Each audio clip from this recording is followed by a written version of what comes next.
I remember, okay, on Saturday, I don't know, Saturday or Sunday afternoons, they had belly dancing. And I would sit next to my father. It was very obvious, which at the time I found extremely satisfying, prideful, that they all knew him. Because obviously he was a regular customer. They all knew him, and of course they gradually got to know me. In Arab English, Habubi. So, and the ones that proffered the greatest personal attention were the dancers. They would come after their number. They would come to the table and they would lift me up a little. I was very small when I was young. When I came to the US, I was 120 pounds. I was a little boy, very thin. So these women, dancers, who were not very small, they would lift me, put me in their lap, and hug me. And I thought my face in that sweaty space between their big boobs, I thought I was in heaven. And Habubi, you know. So what is most interesting, when we went home, my father would say, "Dağız, Jivanik, batmayın çav." And my grandmother, Türkiye'nin, ayıp sana, ayıp. Bu çocuğu nereye götürüyorsun? Sen kan ülkeden iskar. Türkiye'nin, abi sen, pamukçaya toksörbi nedir, bir şey olmuyordu. Oğlandır onlar.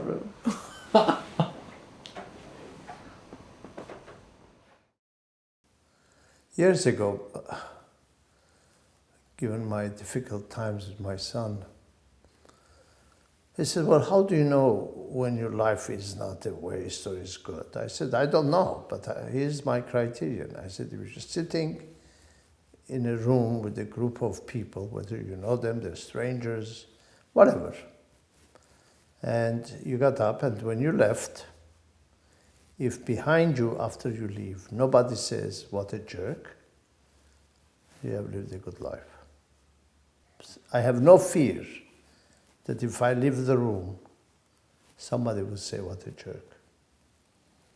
Because if I had that fear, it would change me. Now, the fact that I don't have a fear doesn't mean my fearlessness is realistic. Maybe half the room will jump up and say, "What a jerk, I'm so glad he left." But if my thinking that isn't so makes me who I am among fears. That's a bad fear. I mean, it comes from guiltlessness. Because if you haven't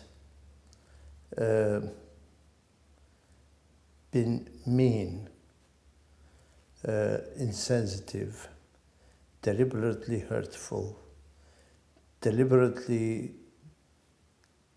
try to hurt somebody, damage somebody, cheat somebody, blah, blah, blah, blah, blah. If you don't think you've done it, you're confident they won't. If you have that self-doubt about having done something that somebody may think was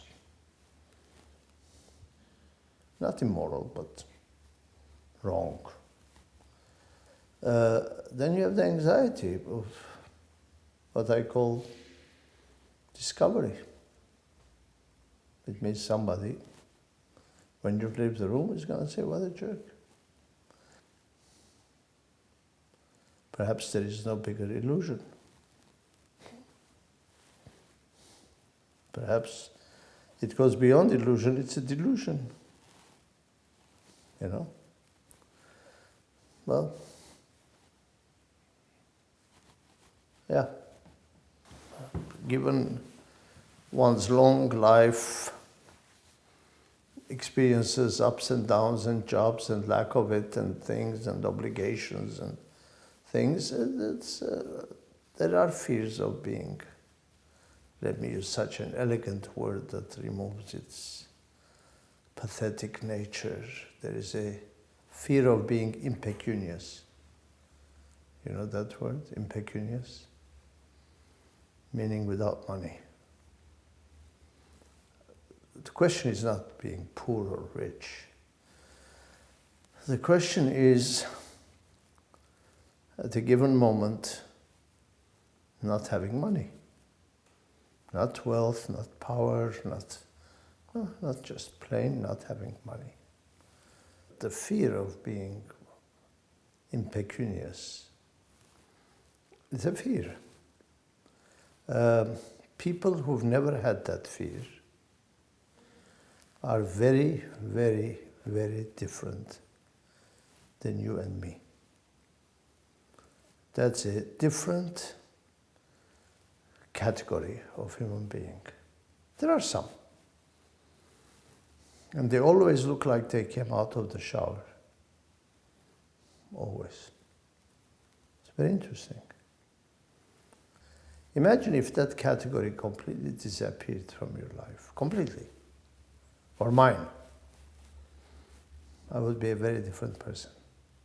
There are very few moments in my life where I had absolutely no fear about being ever without money.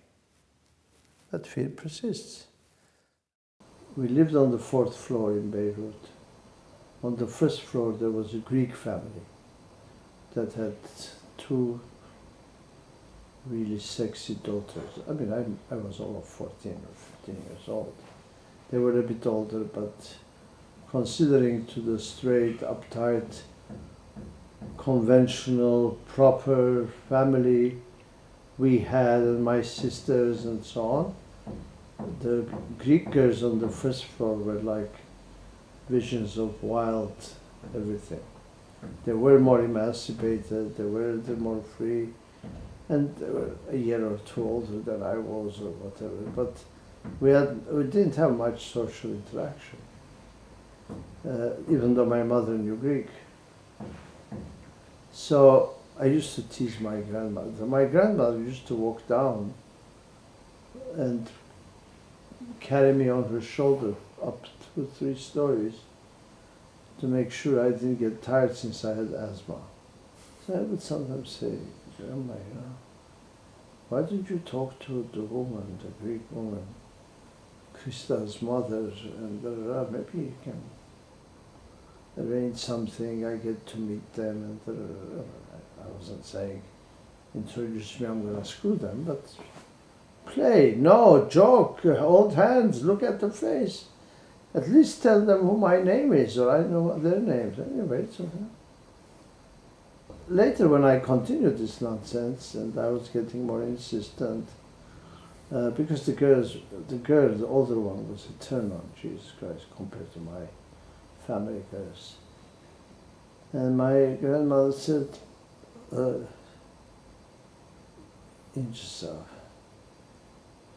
cebin çıkmadan şarvalın çıkması, could say, before your pocket, if you wear the sharval, there is a pocket here. Before your pocket rises, meaning you get money, don't let your sharval rise.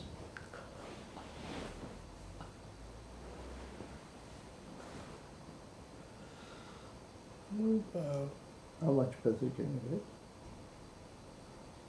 How much better can you get?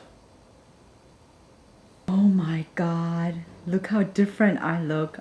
Oh my God. So when you first That was met? me. You Yeah. look much better. Nice.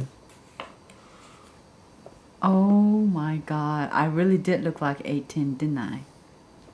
Huh? You still do. You were 18? No, I wasn't 18, but I really did. I didn't know. I didn't, you know, my family, my sisters, my mom, and That's a great auntie. picture. Huh? That, Isabella, is a great picture. I was an ultimate nerd. Look at his Jivan's tongue sticking out.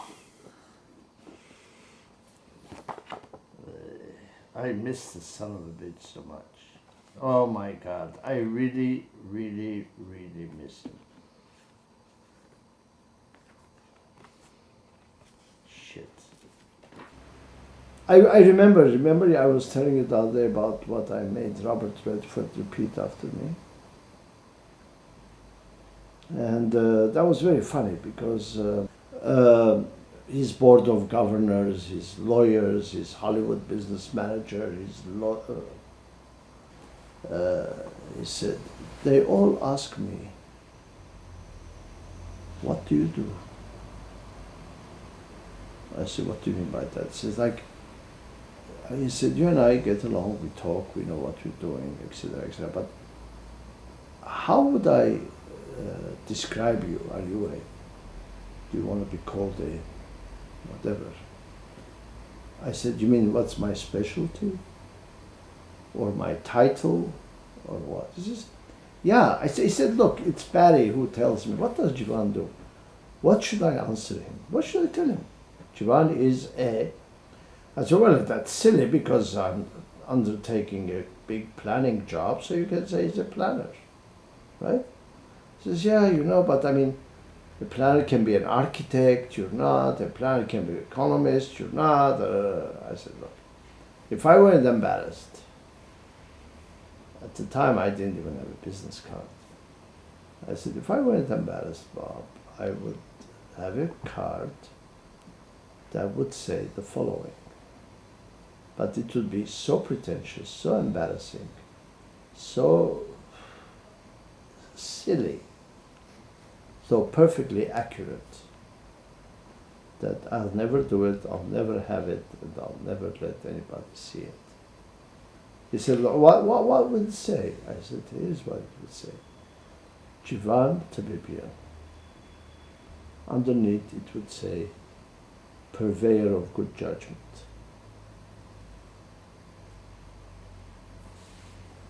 I said, nobody would understand, nobody would appreciate. They would still say, yeah, but what does he do? But if I have to tell you personally, what do I say to myself? What is my qualification to tackle this project for Robert Redford? I'm a purveyor of good judgment. I will exercise, in my opinion, good judgment to solve a series of challenges and problems and tasks. Now, where the hell does that come? Is that a degree? Is that psychiatry? Is that diplomacy? That seems to be the common thread. Judgment.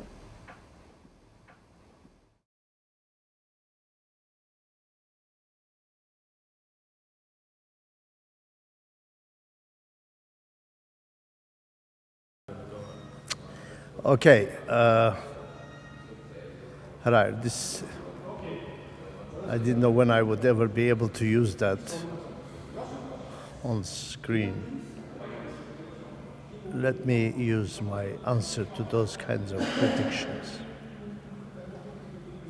I've had the chance of using it a couple of times here, which got me once into trouble with our extreme puritanical, one of our elderly female ambassadors. I used it in New York the first time, right before I came here, when there was an economic forum with the president.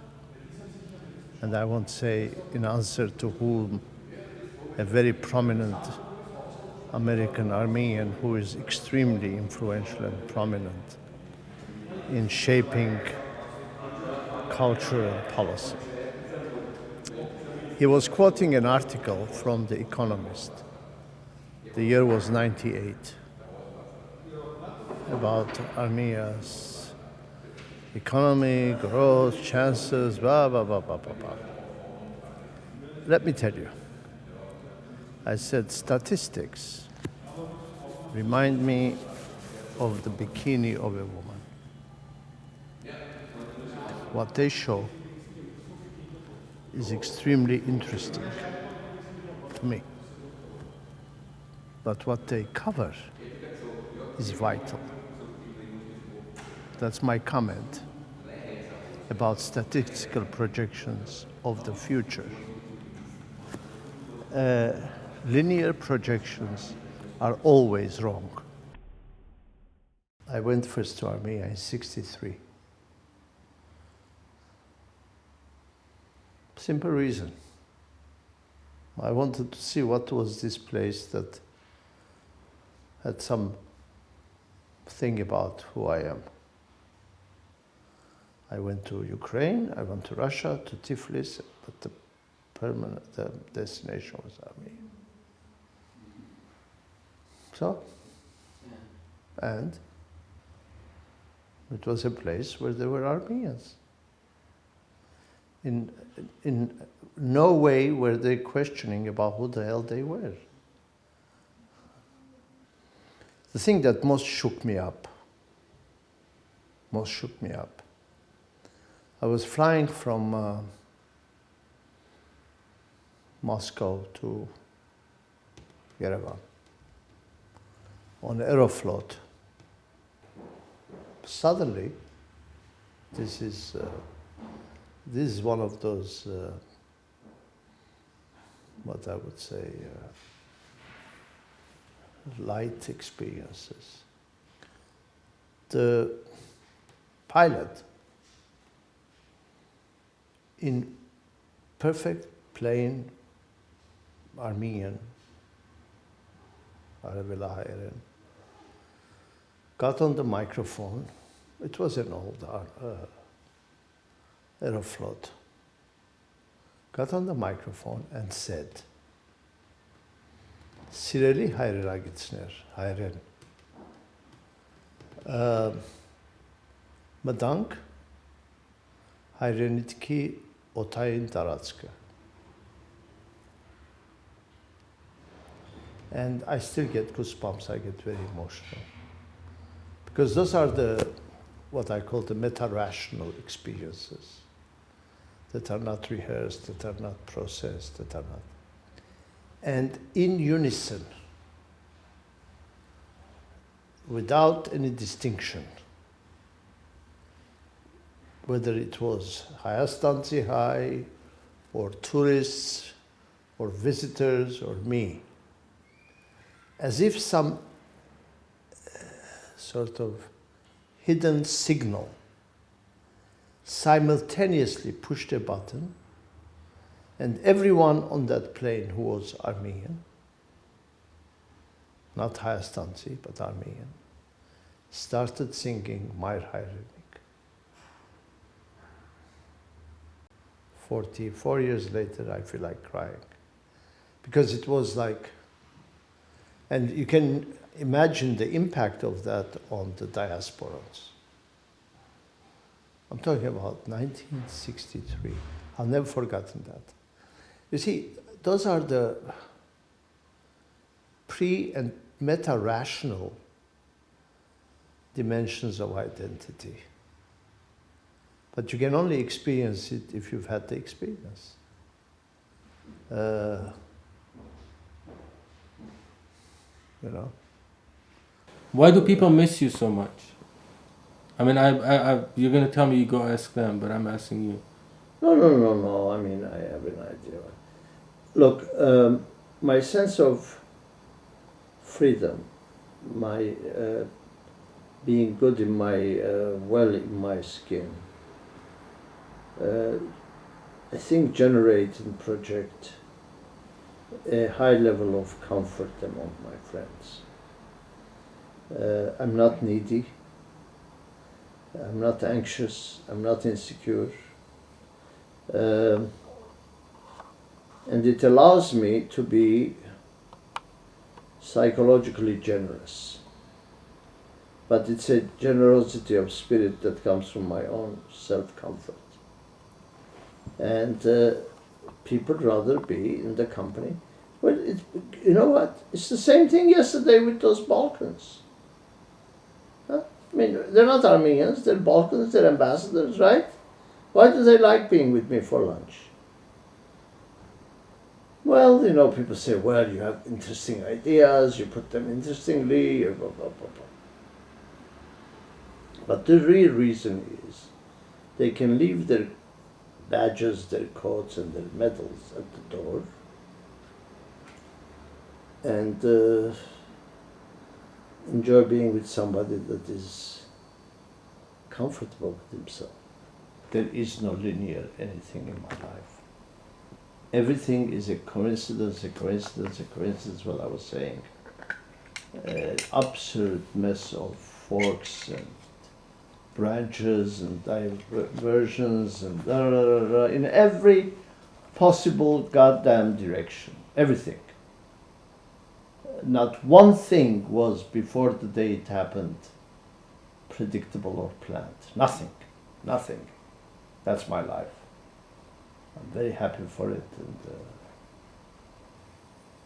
the only worry that has been and is continuous is whether what I will have to do or end up doing or want to do or given the chance to do would also be able to financially reward me. That's the only worry there is. I've never had any other worry. Except for a couple of what I call black spots of opportunity. So far things have worked out. However, your notion of what can work out is affected by the personal circumstances. Probably this thought wouldn't occur to me if I were in LA. Okay? Probably these questions would not come in my mind if I were 50 or 60. Shit, I started this job at 61. But 70 is different.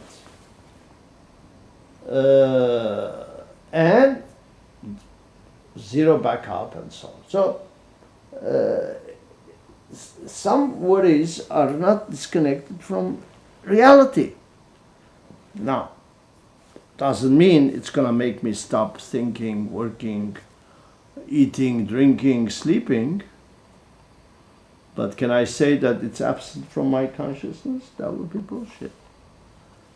I don't know what's gonna happen. We'll see. Maybe my rich wife will support me. That's what she says. She says that, oh my God, we're late. She says, I'm working so I can support us. She means it too. Whether she'll be able to what I'm used to. Too old to sell my body.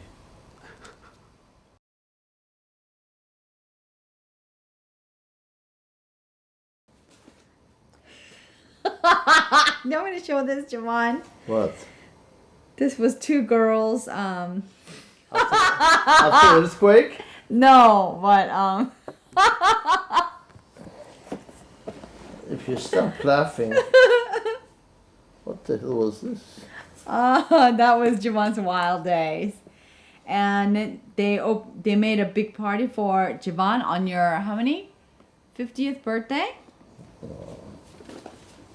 Who and the they hell made are- a big what Who the wait. hell are they? No, wait a minute. This is. Yeah, this is Remy. No, this is. Oh yeah. Oh shit.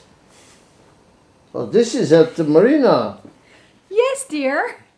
Oh yeah. Who is this? Look how rounded he was. He was so tumbly. Who? He was so rounded. Oh, You can tell the difference now, huh? This was a goddamn menage a trois. What the hell are you laughing about? He was so But I don't rounded. even remember who the fuck Gosh, they his were. face was so. You know what? But I loved him like that. Oh my God! I remember when I first hugged him, my arms couldn't reach like this. Oh shit.